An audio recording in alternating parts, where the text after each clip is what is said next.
علم الکلام کا موضوع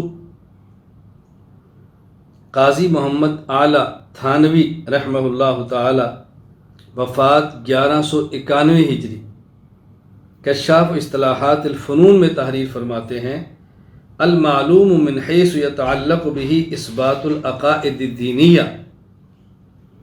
علم الکلام کا موضوع ایسی معلومات جن سے اسلامی عقائد کو ثابت کیا جائے، ایسی معلومات جس کے ذریعے اسلامی عقائد کو ثابت کیا جائے، یہ ہے علم الکلام کا موضوع۔ ایسی معلومات آپ نے حاصل کرنی ہے کہ آپ اپنے عقیدے کو ثابت کریں، اہل باطل کے عقیدے کا رد کریں، یہ ہے علم الکلام کا موضوع۔ اللہ آپ کو ایسا ہی بنائے اور آپ کی برکت سے اللہ مجھے بھی قبول فرما لے۔ علم الکلام کی غرض و غایت، علم الکلام کیوں سیکھ رہے ہیں؟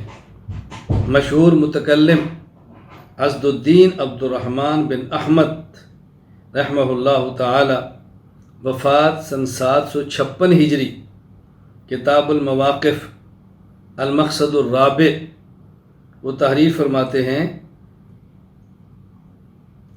هو حفظ قواعد الدین وہی عقائدہ عن ان تزلزلها شبہ المبتلین۔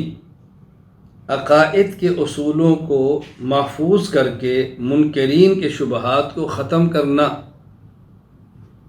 عقائد کے اصولوں کو محفوظ کر کے منکرین کے شبہات کو ختم کرنا۔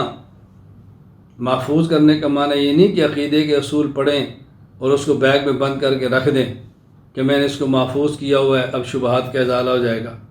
محفوظ کرنے کا معنی دل و دماغ میں محفوظ کریں، دل سے سمجھیں، دماغ میں محفوظ کریں اور وقت ضرورت اس کا استعمال کریں، یہ ہے مقصد۔